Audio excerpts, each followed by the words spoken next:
Ça a fait tilt. Aujourd'hui, vous allez découvrir cette expression à travers une petite mésaventure, une péripétie tirée de mon quotidien. J'utiliserai du vocabulaire très concret, du langage familier, de l'argot et le tout comme toujours en contexte parce que c'est bien plus intéressant et efficace d'apprendre le français à travers quelque chose qui a du sens. Mettez-vous à l'aise, votre pause détente en langue française, c'est juste après le générique. The French Instinct. Parle, pense, vis en français et découvre d'autres horizons. Une émission proposée par Cathy Beauvais.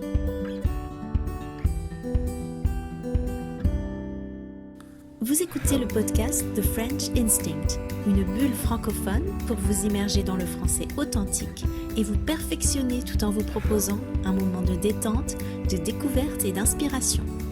Moi c'est Cathy, je suis française, prof de français langue étrangère passionnée par les langues et tout au long de ces émissions, on parlera de la vie de tous les jours, de la langue française, de la France, mais aussi d'autres langues, d'interculturel, d'apprentissage. Bienvenue dans ma bulle.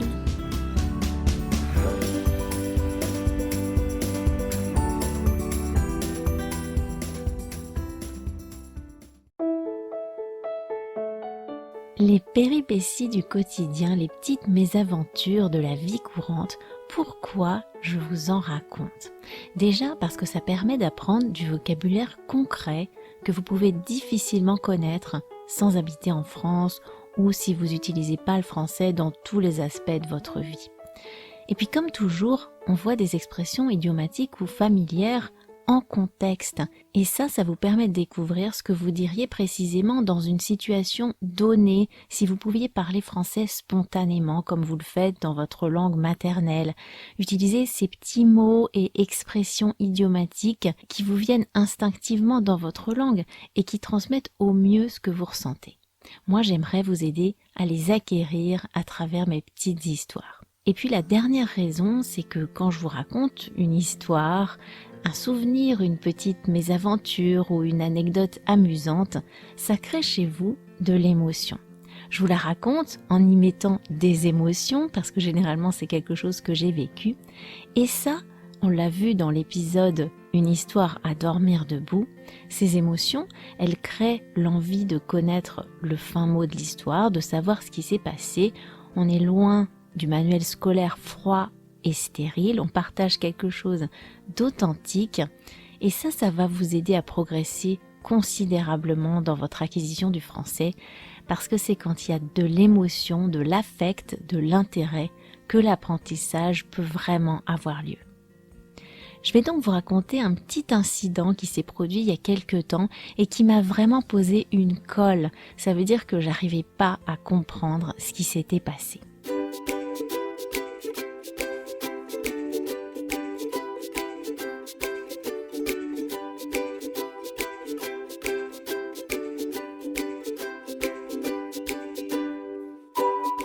Je gare toujours ma voiture sur une place de parking chez moi, vraiment collée à ma maison, derrière un portail que je ferme à clé. Je sors pas en voiture forcément tous les jours, il m'arrive de passer plusieurs jours chez moi et de sortir juste à pied. Mais ce jour-là, j'avais une course à faire en ville et je devais donc y aller en voiture. Donc comme à chaque fois que je dois partir, je sors de la maison, j'ouvre le portail, je m'installe dans la voiture, je boucle ma ceinture de sécurité et je vérifie que les rétroviseurs sont bien réglés avant de démarrer. Et là, en regardant dans le rétroviseur gauche, qu'est-ce que je vois ? J'en crois pas mes yeux. Le miroir du rétro est cassé en 1000 morceaux, complètement fissuré, craquelé, brisé. Mais qu'est-ce que c'est que ce bazar? C'est pas possible. Qu'est-ce que c'est que ce truc?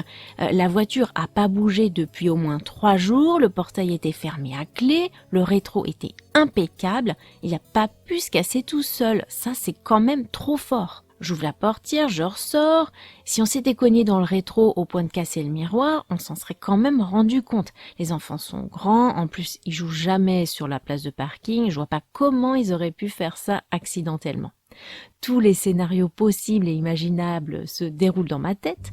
Un oiseau qui se serait cogné, un voisin mécontent qui aurait utilisé un lance-pierre. En regardant plus attentivement, je me rends compte qu'il y a une petite rayure blanche sur la peinture de la portière rouge, donc bien visible, à une vingtaine de centimètres du rétroviseur à peu près. Comme s'il y avait eu un impact, quelque chose qui avait été projeté contre la portière, qui avait ricoché en plein milieu du rétro. Sûrement un caillou. Par terre, sur le parking, c'est des graviers. Un gravier a vraisemblablement été projeté contre la portière, a ricoché et a cassé le miroir. Mais comment? Pour que l'impact soit assez fort pour casser le miroir par ricochet, il faut qu'il ait été projeté à grande vitesse.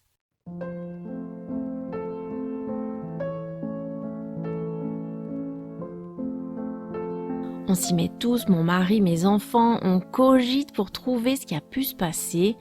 C'est tout juste, il n'y a pas un gros nuage de fumée au-dessus de nos têtes tellement ça chauffe là-dedans. Mais rien à faire, le mystère reste entier. On sait qu'il s'est passé quelque chose, mais on n'a aucune idée de comment. Bon, faut que je m'en aille, donc j'ai pas le temps de voir ça maintenant. Du coup, je pars et pendant le trajet, à chaque fois que je regarde dans le rétro gauche et que je vois l'image reflétée en 1000 morceaux, je peste toute seule au volant. Et le pire, ce qui m'énerve le plus, ce qui me fout carrément en rogne, c'est de pas savoir ce qui s'est passé. C'est pas possible. Comment un rétroviseur nickel a pu se casser du jour au lendemain alors que personne a utilisé la voiture? Ça, c'est quand même fort et ça me rend complètement dingue. En rentrant chez moi, je descends de la voiture pour ouvrir le portail et pouvoir me garer. Et quand je regarde droit devant moi sur le parking, que je vois mon petit parterre de fleurs avec le rosier et l'herbe fraîchement coupée, fraîchement tondue autour, et les graviers juste devant, là, ça fait tilt. J'ai tout compris.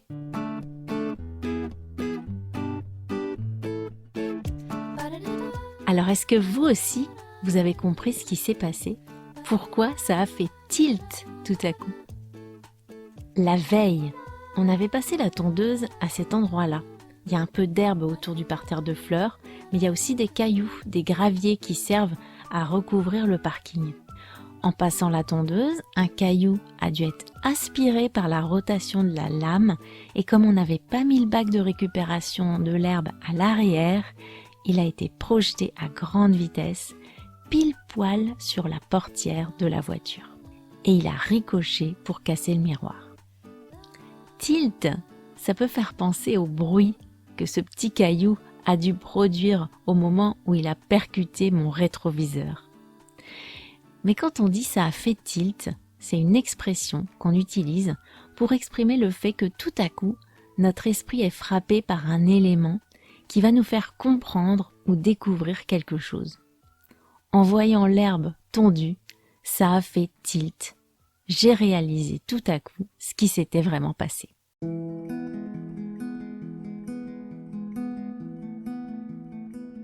J'espère que vous avez apprécié cette petite anecdote, cette petite histoire. Si vous aimez le podcast et que vous voulez soutenir mon travail, vous pouvez faire plusieurs choses. D'abord, vous abonner sur la plateforme où vous écoutez le podcast, laisser un avis si c'est possible, en disant pourquoi vous aimez ce podcast, le partager autour de vous pour que je puisse toucher plus de personnes. Et puis vous pouvez aussi contribuer, participer aux frais et rétribuer mon travail. Vous pouvez donner juste quelques euros ponctuellement pour couvrir les frais comme l'hébergement, les droits pour la musique, le matériel aussi dont j'ai besoin pour produire ce podcast. Et vous pourrez bientôt aussi prendre une adhésion et donc soutenir mensuellement mon travail. Pour vous remercier, je mettrai à votre disposition la transcription des épisodes. Accéder à la transcription des épisodes, c'est très utile si vous voulez vraiment progresser. Je vous proposais jusqu'à maintenant la transcription en libre accès sur mon site. Malheureusement, ça me prend vraiment beaucoup de temps et du travail supplémentaire par rapport à la création des épisodes. Je vous remercie donc de votre compréhension. J'ai pris du retard pour faire les dernières transcriptions et je m'en excuse. Je suis en train de tout actualiser. Vous trouverez les infos dans la description de ce podcast. À très bientôt.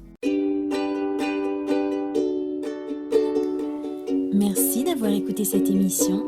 Si vous voulez discuter de ce qui a été abordé dans cet épisode, accéder à la transcription et me suivre sur les réseaux sociaux, allez sur mon site www.thefrenchinstinct.com.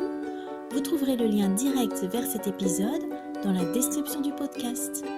On se retrouve au prochain épisode pour une nouvelle bulle de français.